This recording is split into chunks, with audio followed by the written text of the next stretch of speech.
Welcome everyone to a very special edition of Benzinga's Cannabis Hour. We have a great guest today, a little bit of a different format from our regular show. Today, we'll be joined by Be Real of Cypress Hill and Dr. Greenthumb. I am super excited to talk about his cannabis businesses and, of course, what he made of Conan O'Brien lighting up on TV and how things have changed since Cypress Hill did it almost 30 years ago on SNL and got banned from SNL for it.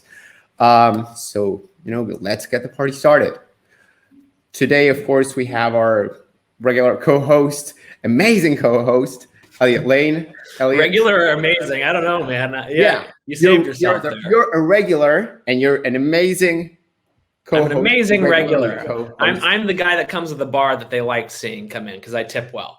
Javi, what's up, man? I'm excited for this. This is going to be a fun conversation. Yeah, man. Let's bring on Mr. Be Real. What's up, guys? Hey, welcome. How's it going, man? Great. Thanks for having me. Of course. Thank you so much for joining us. So, let's get right into it, man. Can you tell us a little bit about what went down, almost 30 years ago back in SNL? You were playing with Cypress Hill, and I'll let you take it from there. Yeah. So, we had gotten booked to play SNL, which was everything to us. When you mark off the achievements as an artist of things that you might want to do, SNL was one of them. We grew up to it. We loved it. We loved everybody on the show and stuff like that. So when we got invited, we were excited. But we had planned. We had planned to do something that would, most likely get us banned, which was we're going to play our set. We had two songs like everybody does, and we were going to play the first song normal. And the second set, we were supposed to do something completely different than what anyone saw there. We were supposed to play the full song, and then towards the end, the DJ was supposed to start unhooking the turntables and all this stuff. And we were just going to thrash the set, like a Who-like destruction of our set.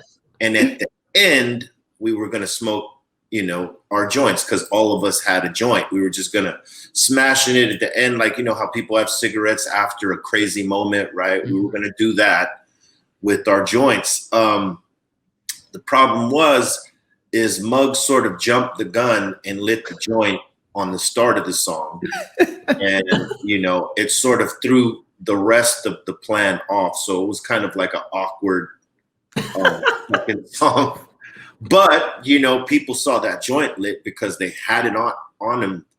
People said I couldn't light my joint. We ain't going out like that. And he pretty much ad-libbed that because it was supposed to be at the end. But people saw that and reacted. And the people at SNL, they loved it. I think the staff, the comedians, the writers, I think even Lorne Michaels loved it because, that was something no one had done on TV before or not on Saturday Night Live. And they loved it. But I think, what happens is you have the big wigs for the state, for the network coming down like, we cannot have that. And, they banned us the very next day, and we've been banned since then. But what's crazy is, as Saturday Night Live stays in syndication and is still running live, they still run that episode without blurring that out, without cutting it out. And now, since from that time to now, they've had so many cannabis-driven sketches and stuff like that. Yeah. So, it was crazy to do that, to be able to do it and then get banned from it, from our favorite show. It added to our legend. So we were never really mad about it. We'd like to be unbanned, but it's kind of cool because we stay on this list of forever banned people. It did some crazy things, and it's just a part of who we are. So on one end, we'd like to go back and do another set there, and do it right. But if not, we got it in. Would you light up again? I guess is the real question there. I mean, it's legal now in the States, so I can't imagine you'd be banned. Be banned. That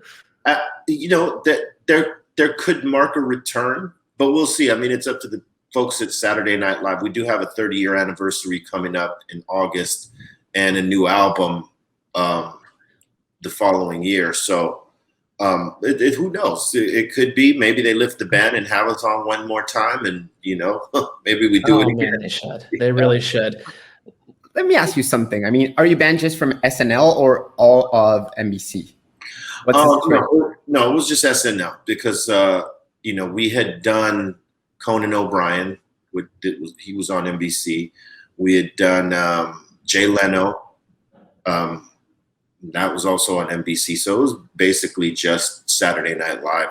And I could never understand why it was Saturday Night Live because, I mean, no kids are watching this show. I mean, it goes on from 11:30 all the way to 1:30, something like this.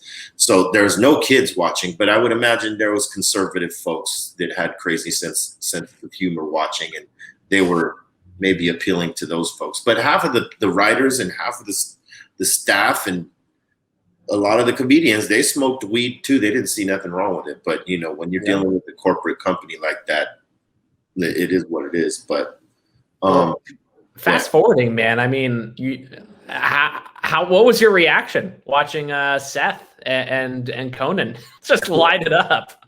I thought it was great.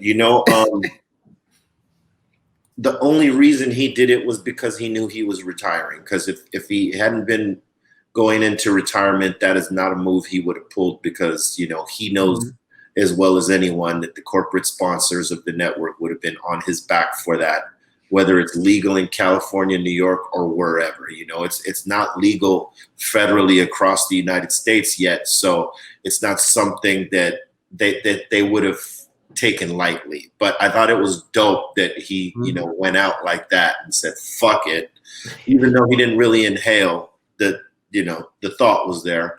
But I thought it was dope. But the first guy that I remember smoking on TV was Reverend Bud Green. I believe he did it either on Geraldo or Jenny Jones or Ricky Lake, or maybe all three of them. I don't know. He was a cannabis advocate who was an ordained reverend, although he didn't look like it. He looked like a hippie.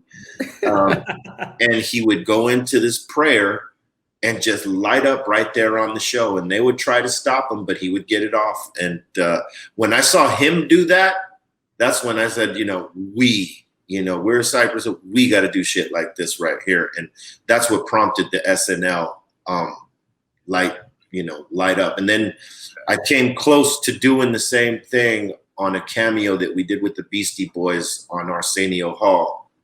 And I didn't light it, but I pulled it out of my hair. And for that, we got banned, and the Beastie Boys got banned too. From Arsenio as well? Yeah, from Arsenio Hall's shows as well. So we never got to play Arsenio Hall. You just don't want to be on TV, man. I think that's it. I think you just really don't want to be on another show. We were just lighting up everywhere we went.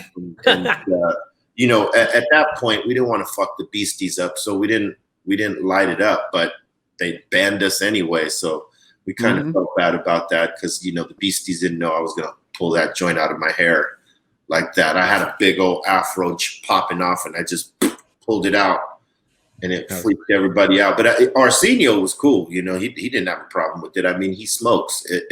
Again, the corporate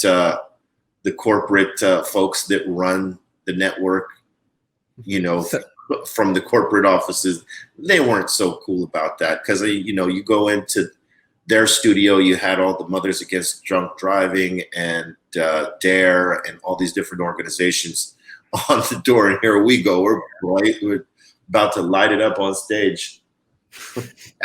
What I find very interesting, right, about what you just mentioned about Conan just doing this, because he was retiring, or like the timing was very important.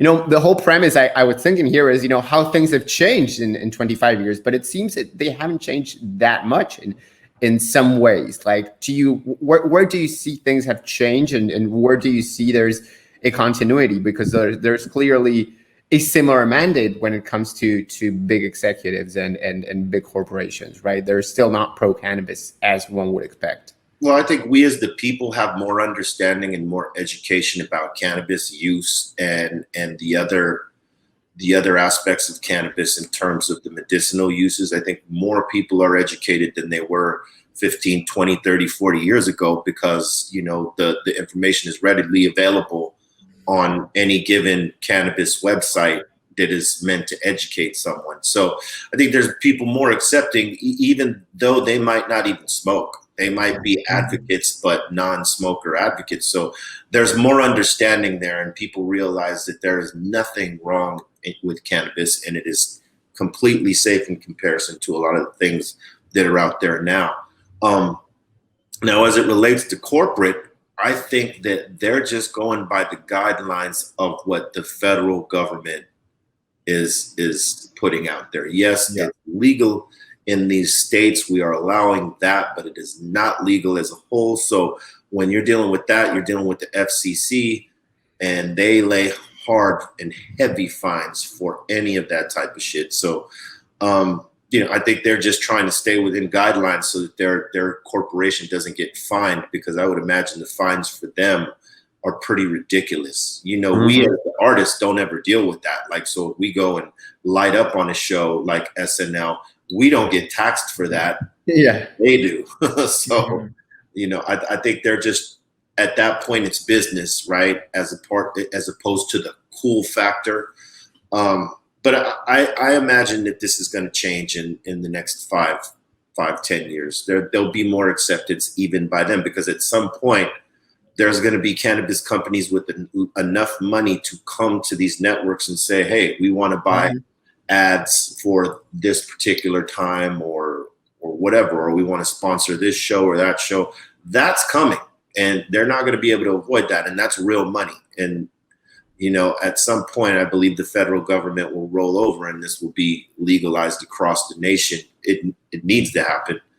But with time, I mean, we've taken great steps up to this point, and a lot of things still need to get fixed and ironed out in terms of our state legislation, especially here in California. We get taxed like crazy down here. But I mean, we're headed in the direction that we need to be headed. So, right. I'd love to kind of understand when you knew you wanted to start getting into the business itself. I mean, you've always been an advocate. You've always been outspoken, but when did you know you wanted to start selling, and obviously legally? Well, you know, we had been involved, myself and some of my team, we've been involved in the cannabis game from day one, you know, from cultivation to getting it out there, quite frankly, before and, you know, even as well as during my career and stuff like that. I mean, that's how passionate we've been about it. And so it's us just continuing what we've been doing. And when we got the opportunity to, you know, make it legitimate and make a real brand, it was an easy plug-in, because I mean, we've been doing the advocacy and activism for years with Cypress Hill, and we had a song called Dr. Greenthumb that made the transition easy. I mean, it wasn't even, it was just organic and easy, because it was something that I had planned to do the minute we were allowed to, you know what I mean? And it's a slow build for anyone, even those of us that have a name, because you got to get everything right, and you're going to make a lot of mistakes in the beginning, and you might have some of the wrong people involved. But you learn that, and you try to get all the right people around you. And if you're smart, you get smarter people than yourself to come and build this up. And fortunately, that I've been able to do that, and we're still building and pushing forward. And right now we're trying to expand. Right now we're in California in terms of our Dr. Greenthumb retail shops, but you know, we're trying to be an MSO, multi-state operator, and that's coming, you know, relatively soon. So we're working on that. And so it's great to be in that lane, to be able to take this idea and dream that we had and actually make it manifest through the work we've put in, and through the work that everybody else out there that has put in, you know, as it relates to the cannabis culture and industry. So it was great. We knew that it wouldn't be easy, but we knew that it would be something great, you know, putting enough effort and hard work and with the right people around. Mm-hmm. I mean, when I was writing my book on cannabis business, someone told me if starting a business was easy, everyone would be doing it. Right. I mean, it's meant to be hard. And you know, you're talking about expansion. I remember last time we spoke, maybe in March, you mentioned you were looking at San Diego and Tulsa. You know, what's the status of Dr. Greenthumb's expansion? What can we look forward to? You know, where will you be next? Yeah, San Diego is very close. We're just waiting on a couple of things from the city, and we should be rocking pretty soon. Tulsa, we're still working on. That one's sort of a difficult market for us, but we're still trying to get that one in. But we have other shops that are going to be opening up within the year and early next year, and we're excited about it. You know, anytime we're able to plant a flag, it's exciting because, I mean, you know, this is something that we talked about, the possibilities of this, you know, 10, 15 years ago. Like, what if we do what Amsterdam does or what Holland does? We've done it better, you know, and that's always a great feeling, you know, that we have this opportunity to do that. And you're right, you know, starting a business is tough, and you go through the bumps and bruises. Some of them ain't gonna make it all the way, unfortunately. But you know, a lot of us that were pushing through all those obstacles and you know, the constantly changing rules and regulations and guidelines and compliance. You know, you got to get through that. But you know, we're in it for the long run. I mean, we've been here advocating for so long, and we put it's crazy. And we put ourselves. It's crazy how times have changed too, right? Like I remember the first time I was in Amsterdam, looking at that, you know, like the perfect place. Like, whoa! Like, when will the rest of the world see something like this? And now it's a reality, and it's just mind blowing. Yeah, it's amazing, and that's due to the work of the people.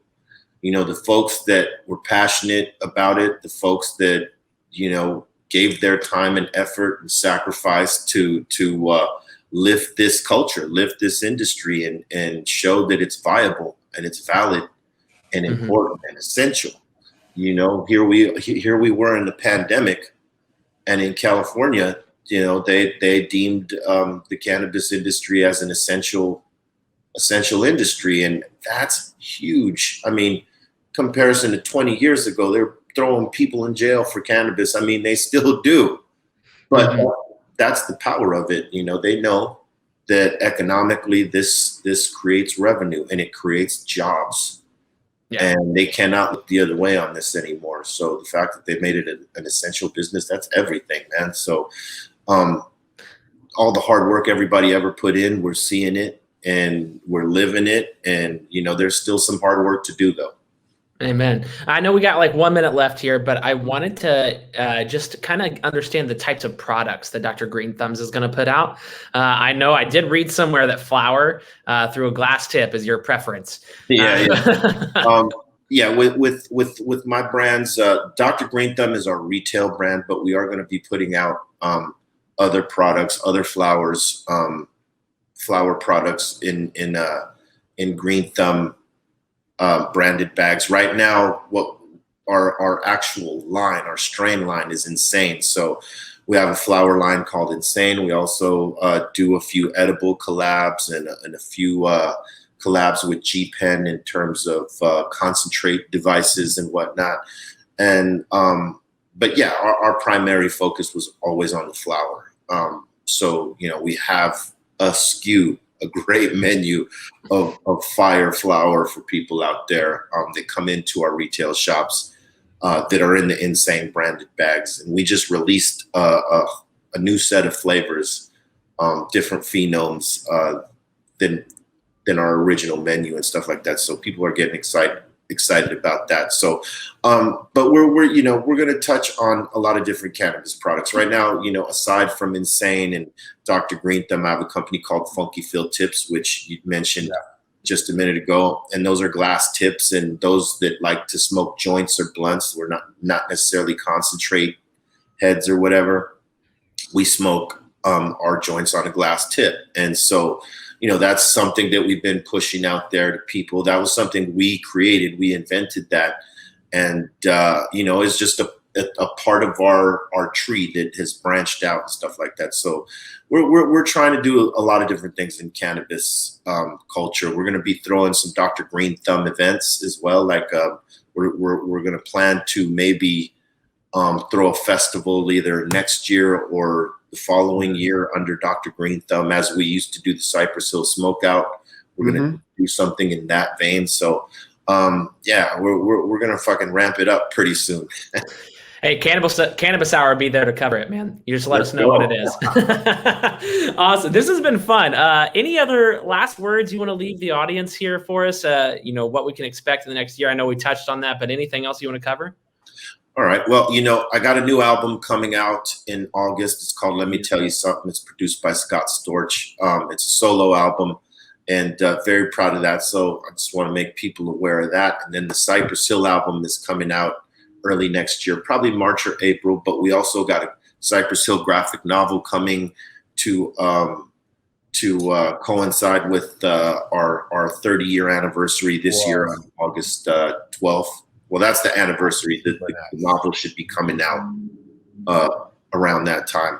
But more than anything, man, we've been doing the Dr. Greenthumb podcast for quite some time. We've been doing our Smoke Box interviews. They can check those out on our Be Real TV YouTube page. And, we go live from 2 p.m. to 4 every day. So if they want to check out what Dr. Greenthumb's doing and all the craziness that happens on the show, they tune in and come get down with us. And but more than anything, if you're in a state that is not yet, cannabis friendly, do the diligence, do the work, get all the people that are like-minded in this sense, that want to push, do the homework to get it pushed through your state, because you need this.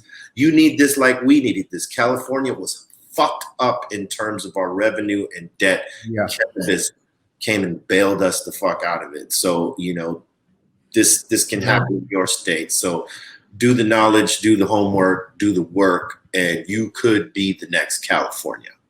I love that. Great way to end, man. Thank you so much for being here. Thanks, guys. Awesome words, great knowledge. Thank you for always supporting Benzinga, El Planteo, and everything we do, and sharing your thoughts, ideas, and projects with you. We love everything you do. So we'll be seeing you again soon. Thanks, guys. Thanks, Be Real. Cheers. Peace. Awesome.